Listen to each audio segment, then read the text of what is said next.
Persija Jakarta is the biggest team in the capital of Indonesia and one of the best supported sides in the country. Jakarta is a melting pot of cultures, religions and socio-economic classes, which makes it really difficult to form identities. And this is what makes the story of its fan base, the Jackmania, so unique. For most big teams in Indonesia, the supporter base is closely linked to the largest ethnic group of that particular region. But society in Jakarta is multi-ethnic, of different socio-economic classes, which makes it very difficult to get fans to the stadium.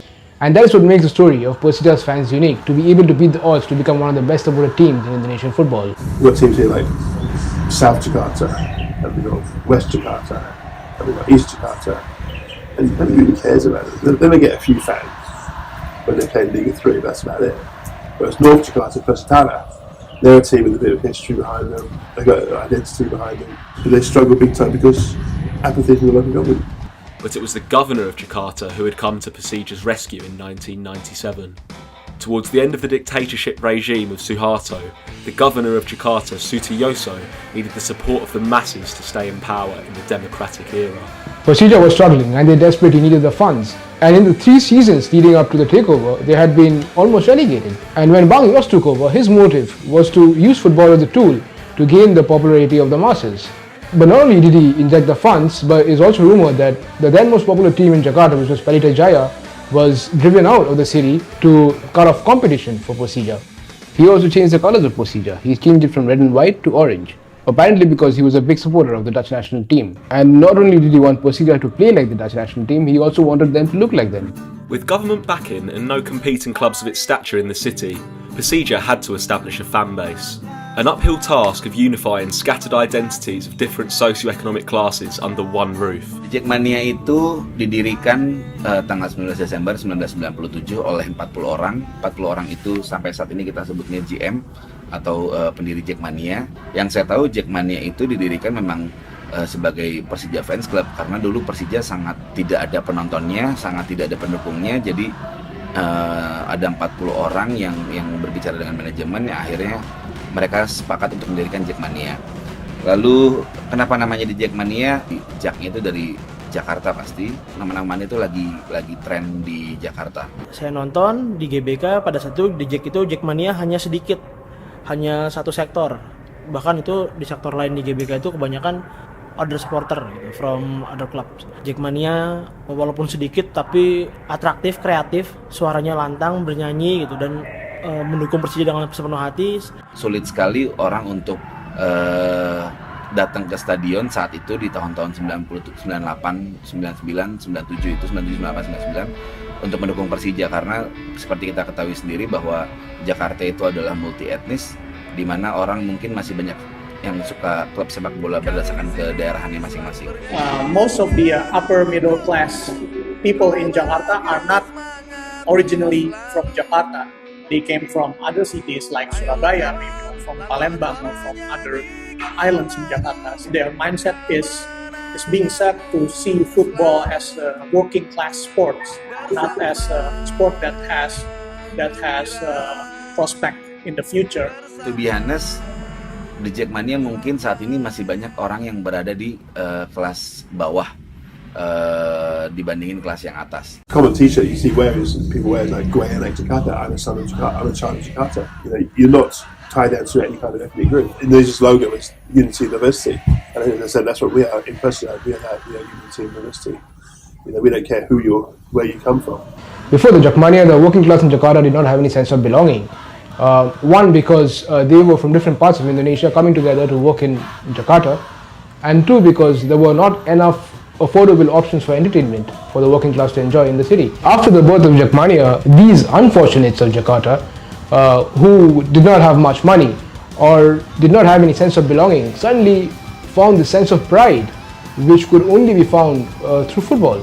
And when Jakarta won the league in 2001, the city went crazy. And the same people who had earlier felt no sense of identity or pride towards the city of Jakarta, they were jumping to the city fountains and celebrating as if this were their city, in a place which was earlier they thought was only reserved for the rich people of Jakarta. Today, Persija have established their popularity not just in Jakarta, but all over Indonesia. Not having a stadium of their own in Jakarta meant Persija had to often play home games out of other cities like Bekasi and Solo, and that further contributed to their growing popularity. Pertama mungkin mau nggak mau karena Persija sering main tandang juga, jadi mau nggak mau supporternya juga mungkin atau masyarakat sekitar juga tertarik nonton Persija. Tapi karena memang Persija pada awalnya adalah klub ibu kota yang cukup disegani di Indonesia, jadi banyak juga fans-fans Persija yang berada di luar kota, kayak di kota-kota seperti Ngawi ataupun seperti Purwokerto yang mungkin Brebes, Cirebon, teman-teman atau Kaltim atau Lampung, di mana sebenarnya itu jauh banget dari Jakarta, tapi mereka bisa connect sama Persija itu lebih karena mereka pasti yang pertama mereka nonton pertandingan Persija di TV, mereka kedua suka sama Jackmania, mereka merasa bahwa ada bagian dirinya yang sama dengan Persija, entah itu semangatnya atau entah itu feel-nya. Jadi mereka ingin join ke Jackmania. Jackmania see Persija as something that they can associate themselves. I'm from Jakarta, so I'm a Persija supporter.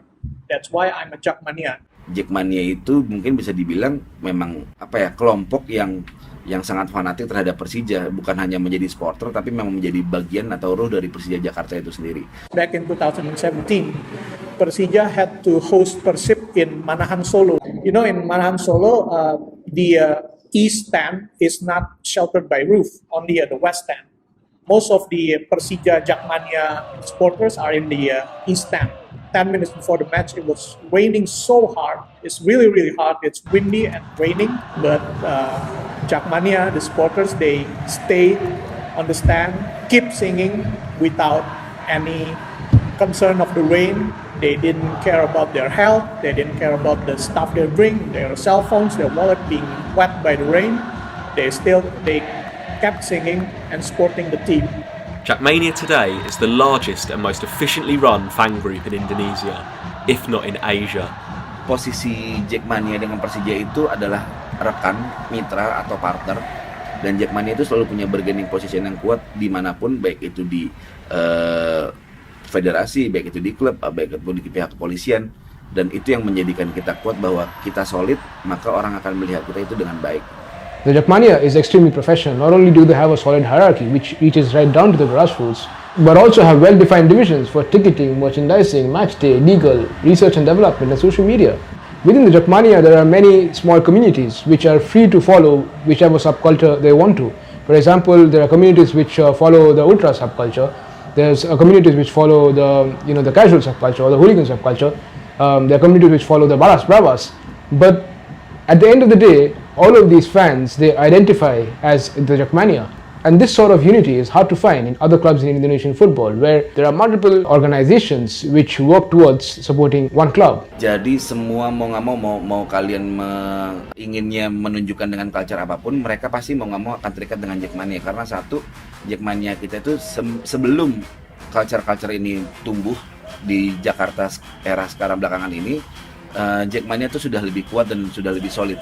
Jadi karena kita memang satu-satunya organisasi supporter yang memang kuat secara strukturnya, struktur kepemimpinannya dan juga semuanya serba satu pintu. Jadi Jackmania itu mampu untuk menggabungkan semua yang ada. Jadi terserah teman-teman mau mengambil paham apa dalam sepak bolanya. Yang jelas ketika kita berada di satu stadion, ketika berada di luar stadion juga, selama kita mendukung Persija, kita tuh pasti akan namanya Jackmania. If the first generation of the Jackmania had their best moments in 2001, the second generation had to wait 17 years till Persija won the league again in 2018. This time on the last day. Sebelum pertandingan kita melakukan bersih-bersih bareng GBK, karena saat itu stadion GBK digunakan untuk acara keagamaan di hari Sabtunya, sementara pertandingan hari Minggunya. Dari malam kita begadang sampai siang untuk membantu agar pertandingan itu berjalan dengan lancar dan bisa dilangsungkan. Dan akhirnya alhamdulillah Persija pun saat itu bisa jadi juara. Jadi momen terbaik sepanjang sejarah saya mendukung Persija adalah ketika Persija juara di tahun 2018 kemarin. Bukan juaranya, tapi sebelum menjadi juaranya dan sebelum pertandingannya. Kita rame-rame ribuan di Jackmania datang ke Stadion GBK untuk bantu beres-beres, bersih-bersih, sampai akhirnya pertandingan bisa dijalankan. Persija Jakarta went from a club with no fans to becoming one of the best supported teams in Indonesia, if not Asia. It's been a long wait for the team of the capital city to have a world-class stadium of its own. With the $300 million Jakarta International Stadium set to be completed by the end of 2021, the Jackmania will finally have the home that they deserve.